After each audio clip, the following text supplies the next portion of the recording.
गंगा सिंधू सरस्वती यमुना गोदावरी नर्मदा. आज आपण एका चिमुकलीला भेटणार आहोत. भेटण्यामागचं कारण असं आहे की काही दिवसापूर्वी एका विवाहामध्ये ही चिमुकली आली होती आणि हिनं मला विनंती केली होती की काका मला एक मंगलाष्टक म्हणायचे. त्यावेळेस मी तिला म्हणलं नाही म्हणे तुला काही जमणार नाही म्हणून आम्ही टाळत होतो. मग तिनं तिच्या आजोबाला घेऊन आली आणि म्हणे मला मंगलाष्टक म्हणायचे आणि हिला संधी दिली आणि संधीचं तिनं कसं सोनं केलं हे जर तुम्हाला पाहायचं असेल तर आपल्या यूट्यूब चॅनलवर हिचं मी 40 सेकंदाचं एक मंगलाष्टक टाकलेलं आहे आणि अवघ्या 2 दिवसामध्ये ते मंगलाष्टक इतकं व्हायरल झालं की ते मंगलाष्टक 2 दिवसात 3 लाख लोकांनी पाहिलेलं आहे. काय 3 लाख लोकांनी पाहिलं आणि नंतर मग मी हिचा शोध घेण्याचा प्रयत्न केला, ही कोण पाहुणी असन काय. आणि मग मी तिची विचारपूस केल्यानंतर असं कळलं की टाकळी कुंभकर्ण या गावामधली एक ती विद्यार्थिनी आहे आणि तिला गायनाची आवड आहे. तर अशा या कोकिळेला गायन कोकिळेची थोडक्यामध्ये आपण विचारपूस तिचा एक इंटरव्ह्यू घेणार आहोत की तुला गायनाची आवड कशी लागली काय लागली या संदर्भात आपण विचारणा करणार आहोत. तर प्रथम तुझं नाव काय? अनन्या शिवाजी काचगुंडे, इयत्ता 7वी मध्ये आता. हे मंगलाष्टक म्हणाव असं कधीपासून वाटतं? कधीपासून तू गाते तिचे? मी लहानपणापासूनच गाते. हे लहानपणापासून गाते. तुला हे गाणं गायचं कोण शिकवलं? शाळेत मॅडमनी कविता घेतली होती. मग कळालं सगळ्याला छान म्हणली म्हणून. मग तेव्हापासून मॅडम गाणी द्यायला लागल्या. मग असंच गाणे म्हणायचं.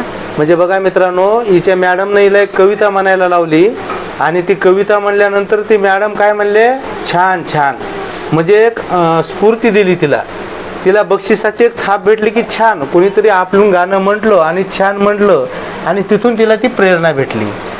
तर तुला आता त्या दिवशी जे मंगलाष्टक एवढ्या लोकांमध्ये लग्नामध्ये म्हणलेस, तुला असं काही भीती वगैरे वाटली नाही का? का बरं? कारण मला आधी सवय झाली ना. आता सवय झाली तर म्हणजे अशा पद्धतीने जर संधी दिली तर कसं सोनं करायचं. आता ही एक खेडेगावातली मुलगी आहे काय, टाकळी कुंभकर्ण या ठिकाणची आहे. इयत्ता 7वी मध्ये. कोणत्या शाळेत आहे? जिल्हा परिषद. सगळ्यात महत्त्वाचं, आज आपल्या महाराष्ट्रामध्ये जिल्हा परिषदच्या शाळा बंद व्हायल्यात. सरकार म्हणते की विद्यार्थीच भेटणं झाले, परंतु जिल्हा परिषदच्या शाळा बंद केल्यावर अशा विद्यार्थ्यांचं किती नुकसान होईल.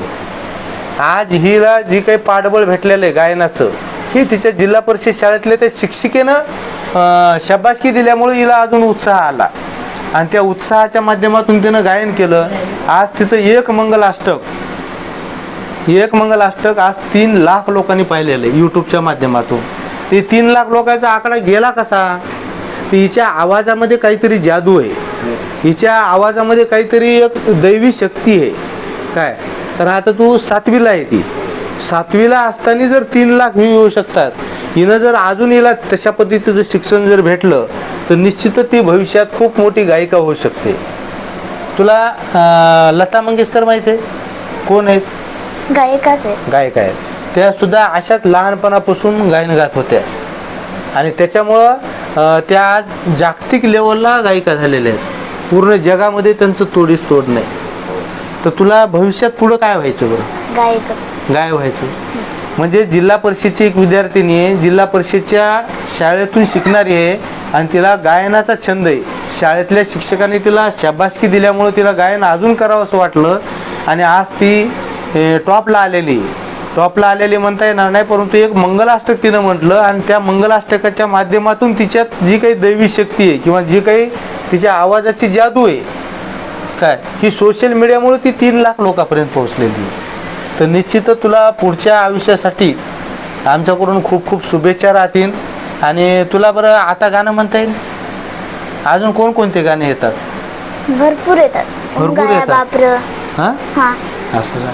तर त्या दिवशी जे काही मंगलाष्टक म्हणले होती ते थोडक्यात म्हणून दाखवता येईल? म्हणता. सावधान गंगा सिंधू सरस्वती यमुना गोदावरी नर्मदा कावेरी शरयू महेंद्र तनया शरमन्वती वेदिका क्षिप्रा वेत्रवती महासुर नदी ख्याता गया गंडकी पूर्णा पूर्ण जले समुद्र सहिता कुर्यात सदा मंगल शुभमंगल सावधान. बरं, याच्यामध्ये तू जी काही आता मंगलाष्टक म्हणलीस त्यावेळेस तुला असं कधी स्वर उंच कधी घ्यायचा कमी कधी करायचा हे तुला कसं कळतं? कोण शिकवलं? म्हणजे मॅडम कोण बी समजलं घरी बाबा हरिपाठ घेतात तेव्हा ध्यान देऊन ऐकण्यानं बी कळलं. पप्पा बी गाणे देतात. असं का? म्हणजे बघा मित्रांनो की ही जिल्हा परिषदची विद्यार्थिनी आहे, हिचे बाबा हरिपाठ म्हणतात. हरिपाठ म्हणजे घरातले संस्कार कसे मुलावर पडतात काय हे याच्यावरून आपल्याला लक्षात येतं की हिचे बाबा हरिपाठ म्हणतात म्हणून हिला गायनाची आवड निर्माण झाली. आणि त्या गायनाची आवड निर्माण झाल्यामुळं आज तिचा आवाज खरोखरच कोकिळेसारखा म्हणायला काही हरकत नाही काय. तर अजून तुला दुसरं कोणतं हे येतं? मंगलाष्टका? नाही गाणं दुसरं एखादं. उंगाया बापर. उंगाया बापर म्हण बरं.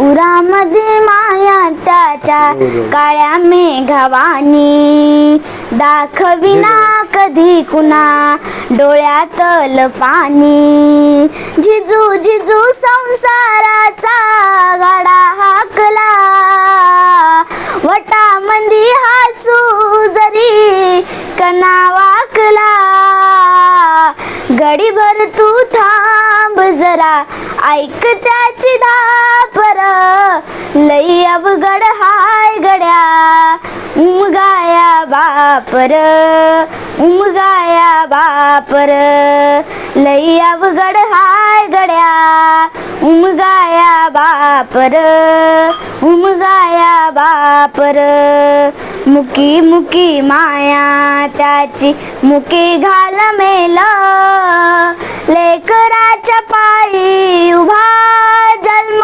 उधळेल. गावखेड्यामध्ये जे काही जिल्हा परिषदच्या शाळा आहेत खरोखर त्याच्यामध्ये हिरे आज बी जन्मतात काय.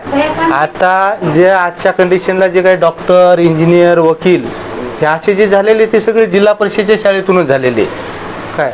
आज एखाद्या तुम्ही डॉक्टरला विचारा तू कोण्या शाळेत शिकला तर तुम्हाला सांगण्याचा हा विषय आहे की इंग्लिश शाळेचंच फॅड असा किंवा इंग्लिश शाळेला मुलगा टाकला म्हणजेच हुशार होतो किंवा त्याला नोकरी लागती असं अजिबात नाही आहे.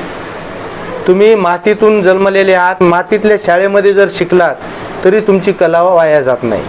आता ही अशी कला आहे मग ते एखादा खेळ असेल किंवा गायन असेल किंवा चित्रकला असेल अशा ज्या कला आहेत ह्या कला माणसाला मरू देत नाहीत काय.